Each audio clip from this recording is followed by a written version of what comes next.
Governor Sindh Kamran Khan टिसौरी ने कहा है कि सहाफ़ियों की फलाह व बहबूद के लिए हर मुमकिन ताउन करूंगा। रियासत का चौथा सतून होने के बाइस सहाफ़त की अहमियत से इनकार नहीं किया जा सकता। इन ख़यालात का इजहार उन्होंने कराची यूनियन ऑफ जर्नलिस्ट्स की जानिब से कराची प्रेस क्लब में दावत हलीम में शिरकत के दौरान किया। क़ब्ल अज़ीं PFUJ के GM जमाली और KUJ के ओहदेदारों ने गवर्नर सिंध का इस्तकबाल किया।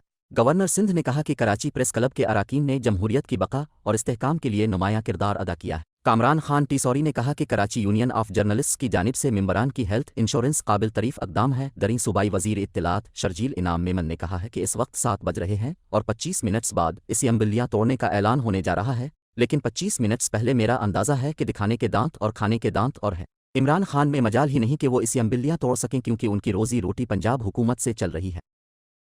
उन्होंने कराची प्रेस क्लब में कराची यूनियन ऑफ जर्नलिस्ट्स के सालाना हलीम दावत से खिताब करते हुए किया। उन्होंने कहा कि उनकी इत्तलात हैं कि इमरान खान के अपने इत्तेहादी कह रहे हैं कि इमरान खान बेवकूफ़ और कम अक्ल है, जिसको सियासत करना आती ही नहीं। उन्होंने कहा कि उनके ख्याल में पंजाब और खैबर पख्तूनख्वा वाले हुकूमत गिराने के हक़ में नहीं हैं, क्योंकि उनको पता है कि इमरान खान मुफाद परस्त सियासतदान हैं जिसने में और में की एक ही रट लगाई हुई है। उन्होंने कहा कि इमरान खान की आज भी ख्वाहिश है कि वो वज़ीर आज़म बन जाएं।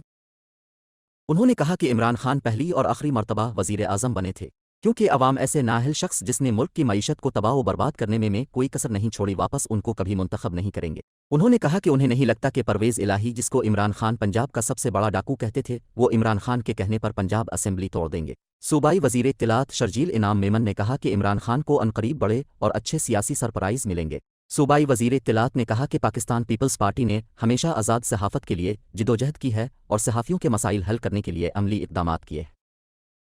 उन्होंने कहा कि हेल्थ इंश्योरेंस हो, रिहायशी मसाइल, ग्रांट समेत लॉन्ग टर्म पॉलिसियां हों, पाकिस्तान पीपल्स पार्टी की सिंध हुकूमत ने बढ़ चढ़ कर काम किया है। उन्होंने कहा कि पूरे पाकिस्तान में सिंध वाहिद सूबा है जिसने न सिर्फ जर्नलिस्ट्स प्रोटेक्शन बिल असेंबली से मंजूर करवाया, बल्कि जर्नलिस्ट्स प्रोटेक्शन कमीशन भी नोटिफाई कर दिया है और सीनियर सहाफ़ियों के मशवरे पर अच्छी शोहरत की हामिल शख्सियत जस्टिस रिटायर्ड रशीद ए रिजवी को कमीशन का चेयरमैन मुकर्रर किया है। उन्होंने कहा कि इमरान खान की हुकूमत में सहाफ़ियों को मुलाजमतों से फारिग किया गया। माजी में पाकिस्तान पीपल्स पार्टी की क़यादत का मीडिया ट्रायल किया गया, लेकिन पीपल्स पार्टी ने बर्दाश्त का मुजाहिरा किया और कभी भी मीडिया से लड़ाई नहीं की।